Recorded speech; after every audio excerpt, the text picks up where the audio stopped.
देश पहले से ही कोरोना वायरस महामारी से जूझ रहा है। इस बीच एक और बड़ी प्राकृतिक आपदा आ गई है। इस आपदा का नाम है अम्फान चक्रवाती तूफान।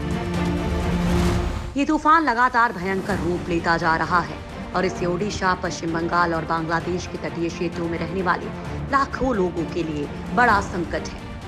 सुपर तूफान में 150 से 200 की रफ्तार से हवाएं चलती हैं। जब इतनी वेग से हवाएं और साथ में सैलाब आता है तो मिनटों में गांव के गांव तबाह हो जाते हैं। आइए जानते हैं कि ये तूफान कैसे उत्पन्न होता है और इसका नामकरण कैसे होता है, और भी तमाम वो बातें जो सभी को पता होनी चाहिए। कैसे मचाता है ये तबाही? चक्रवात अपनी ऊर्जा समुद्र से ग्रहण करता है और फिर पृथ्वी की ओर लपकता है। जब ये पृथ्वी की ओर बढ़ता है उस वक्त ये अपने प्रचंड वेग और ऊर्जा के साथ 150 से 250 किलोमीटर की वेग से जब पृथ्वी की सतह से टकराता है तो भीषण आंधी और तूफान के साथ धरती पर तबाही मचा देता है।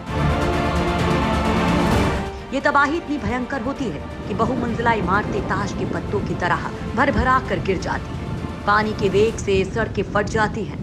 आसान उदाहरण की तरह समझें तो जिस तरह आंच पर रखा दूध तापमान बढ़ते पतीले से बाहर आने का यत्न करता है, वैसे ही समुद्र का तापमान बढ़ते ही उसका आयतन बढ़ता है और वो किनारों को तोड़ने की कोशिश करता है।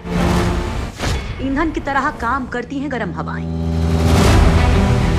बढ़े तापमान से समुद्र की सतह भाप में परिवर्तित होती है और ये भाप एक भंवर या बवंडर के रूप में सीधे आकाश की ओर रुख करता है। ठीक उसी तरह जिस तरह हम गर्मी के मौसम में छोटे छोटे धूल के बवंडर देखते हैं जो एक गोलाकार स्तंभ बनाते हैं। इस बवंडर से समुद्र की सतह पर कम दबाव का क्षेत्र बनता है जिससे वाष्पीकरण की प्रक्रिया और तेज हो जाती है।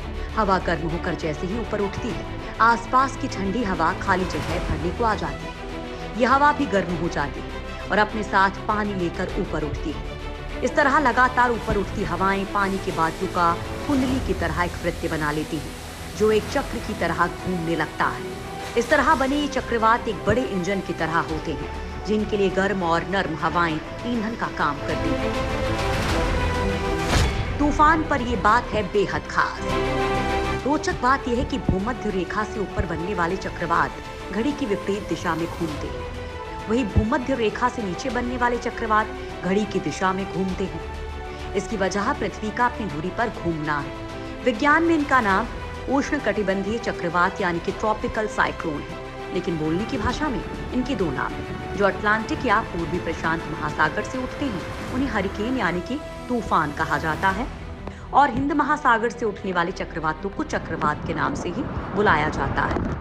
चक्रवात बनने की प्रक्रिया तो स्पष्ट है, किंतु इसके पीछे जो मूल समस्या है वो है समुद्र के पानी का तप्त होना। कारण है पृथ्वी का बढ़ता प्रदूषण। जलवायु में परिवर्तन अब एक बहस का विषय नहीं किंतु एक वास्तविकता बन चुकी है। अमेरिका के कुछ प्रांत जल प्लावित हैं तो कुछ भयानक सूखे से ग्रस्त और कहीं पर रिकॉर्ड तोड़ गर्मी पड़ रही है। किन राज्यों में होगा असर? चक्रवाती तूफान अम्फान को लेकर देश में लोग डरे हुए हैं। कोरोना महामारी से जूझ रहे लोगों में अब चक्रवाती तूफान अम्फान को लेकर डर बैठ गया है। हालांकि विशेषज्ञों की माने तो अम्फान का असर उत्तर भारतीय इलाके में नहीं होगा। एनडीआरएफ के महानिदेशक एसएन प्रधान ने बताया कि अम्फान का असर दिल्ली, बिहार, झारखंड, उत्तर प्रदेश, मध्य प्रदेश और राजस्थान जैसे राज्यों पर नहीं पड़ेगा। तूफान देश की तटीय सीमाओं को भी छुएगा। हालांकि उत्तर भारत के कुछ इलाकों में आंधी या बारिश हो सकती है। 200 किलोमीटर प्रति घंटा की रफ्तार से चलेंगी हवाएं। अम्फान तूफान आने वाले दिनों में कितना घातक रूप ले सकता है इसका अंदाजा इसी रफ्तार से लगाएं। बताया जा रहा है कि 19 मई तक इसकी रफ्तार 200 किलोमीटर प्रति घंटा की हो सकती है। इसकी वजह से ओडिशा, बंगाल में 2 दिनों तक भारी बारिश भी होगी। 20 मई तक ये दोनों राज्यों को पार करेगा।